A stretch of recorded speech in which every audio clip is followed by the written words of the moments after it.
Welcome to Africa Media Australia. My name is Clyde Saluma Sharady, and I have in the studio with me Yasmin Hassan, and I'll just give her an opportunity to tell us more about herself. Oh, bad decision. I know, obviously, as Clyde said, I'm Yasmin Hassan. I have been appointed as the Youth Commissioner. I am a research student at Monash University looking into the impact of faith-based schools and religious identity. That's my own personal passion. I'm originally from Ethiopia, of Oromo descent. I came here with my family more than 2 decades ago. Well, that's been a long time since you've been here. Or you must have been very young when you came to Australia. It's rude to ask a lady her age, but yes. Well, I didn't ask the age. We know where this is going. All right, I like it. Already I like it. All right, so Yasmin, tell us a bit about how you see the Australian society as a young female African Australian person. It may be a very broad question, but just give us a little bit of how you conceptualize, how you view the Australian society. I think for the most part, I love Melbourne. Melbourne is my reference point for home, I guess. Yeah. But interestingly enough, about 3 years ago when I lived in Toronto for an exchange program, that was the only time I ever felt Australian. What that means about either Toronto or Australia, I'm still trying to decipher. And when we came here to Australia with my mom and my dad and a brother and a sister, we were relatively young, and like all Africans, we're finding our feet. But Dad made the conscious decision. I'd like to think it was conscious, otherwise it's a failed experiment. The decision to surround us with people like us. So whether it was Muslim people or other African people, he made that decision. Mm-hmm. And I went to an Islamic school from prep to year 12, and that was another decision that I hope he was conscious. And going outside of that the school experience is when I probably learned to appreciate difference, and not just difference, on a superficial level that we tend to bring about in Australian conversations on multiculturalism, mm-hmm. but difference that appreciates the individual as opposed to the collective. Mm. And if one thing that will enrich the Australian experience here for me and others who are only here for a bit or forever, or who have been here for thousands of years, is the ability and the willingness to individualize an experience, as opposed to the collective idea of, oh, this is a certain group and this is how they operate and this is how they behave. That may be true, but that isn't fair. Okay, which leads me to multiculturalism. What's your idea of multiculturalism? What do you think of it as a concept? As a concept, I think it is still unfolding. Is it working? Is it working? That's a subjective question, and obviously you're asking to receive a response. Is it work? I still think it's a work in progress, and multiculturalism differs from one individual to another. And it's, if I were to appreciate multiculturalism, or if I am to, I'd like for it on a whole level to be more than having French crepes for breakfast and sushi for lunch and nasi goreng for dinner. If that's what multiculturalism is, then it's successful, because we have all that here in Melbourne and throughout Australia. But multiculturalism isn't just the ability or the willingness to bring people and allow them to have a space, but to also open up access. That it's more than just superficial, it's substantive, and it allows them to, even when they're wrong or even when they're falling down, say, okay, here is a hiccup, let's help them up. And that's what's been happening either with the Muslim experience or the African experience. And every time something negative happens, oh, it's dead, it's comatose, it's failed. Then if that's our response, then all those efforts, all the policies and strategies and programs, then they've been for nothing. And I'd like to think it's more than for nothing.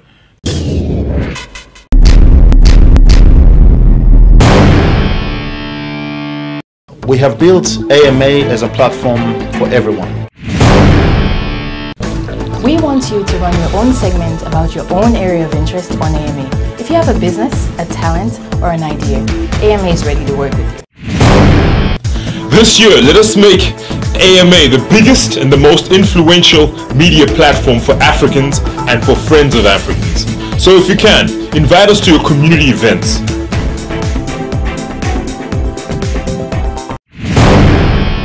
We have built a platform for you and we want you to use it. You can run your own segments in any area of your interest as long as it brings value to the African Australians here in Australia.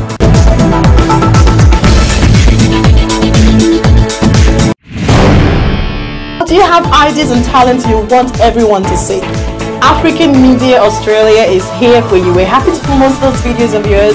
We're happy to promote your businesses. We're happy to promote those ideas that are inside of you.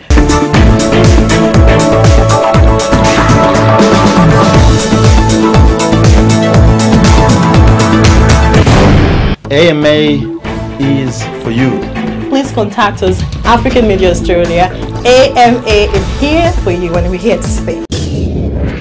Now, do you think there's a contradiction in saying Australia is a multicultural society and the new and emerging communities or the multicultural communities are encouraged to integrate into the society, but integrate to what culture? Because it's supposed to be a multicultural society, therefore everyone can sort of, and everyone is supposed to be encouraged to develop their own culture. Do you think there's some sort of contradiction there?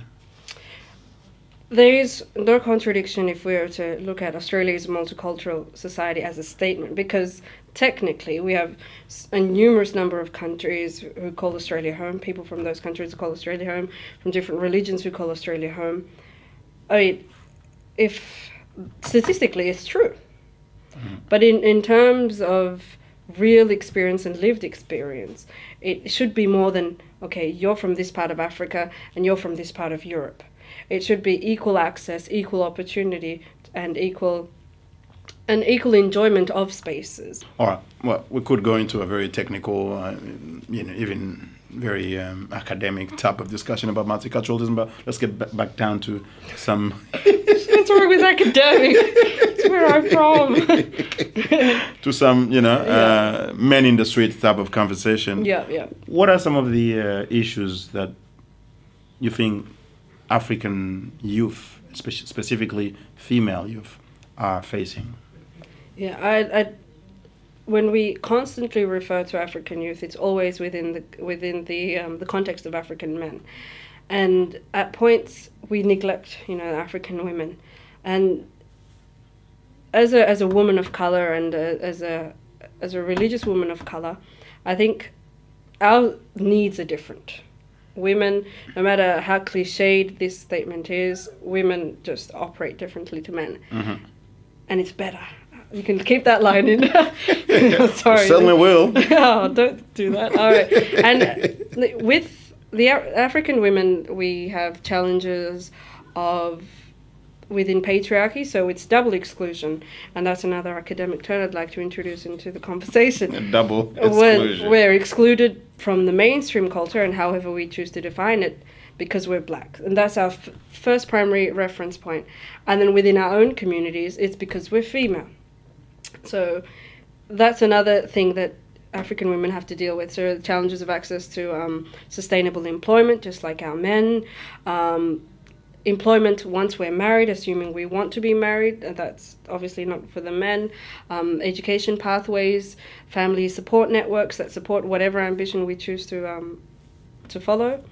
So, well, but in my experience, I'm seeing more of a dynamic side of the young female Africans. They're actually becoming even more successful than their male counterpart. Is that your assessment as well? Do you agree with that reading? Yeah, just based on general observation, that is the case. But this is in spite of the challenges that are faced by the African community specifically. Another reason why this may be the case is African men sadly buy into the whole world is against us, so we're not going to bother trying. And African women, most Africans who come to Australia generally are a lot of, women in danger or whatever it is, women at risk, I think that's the technical term. So they come with a bunch of families and they've survived war, they've survived famine, they've survived refugee camps, which is just as bad as war, but no one ever says this. And then they come here to a land of opportunities. And Australia is a land of opportunities, but you must be able and willing to Grab go it. and access them, in spite of the barriers, whether it's language, whether it's culture, whether it's religious. Women, I'd like to think that women, whether they're African or not, push against these barriers and are willing to try new things. African men have the tendency to think that, oh, the whole world is out to exploit us. And then, therefore, it ends up becoming a self-fulfilling prophecy. They stay home, they don't contribute, or even when they do contribute, they don't challenge themselves. Do you think there's an element of, I guess that could be called some sort of radicalization? Africans are becoming more radical in a sense, in a variety of areas. Do you agree with that? How do we define radical? And to which point? I don't know. All right. Well, let's say even just in the way they view themselves and their place within Australia, they kind of taking a radical view in a sense that kind of we don't belong, or somebody's out there, whether it's the police or somebody else behind us. And there are some realities into it, but they kind of blow things out of proportion. No pun intended, of course. No? I think radical might be not the right term I would use, but it's, I don't know what would be the right term, but for these African young men, I can't speak on their behalf, but when perception becomes reality, what do you expect? And if one person gets stopped by the police, for whatever reason, whether it was legitimate or otherwise, and they've heard other stories of their friends getting stopped, and then they're denied access to jobs or quality education or education pathways that they want to pursue, as opposed to that fills a needs gap that is defined by the government or defined by society, then that becomes their reality.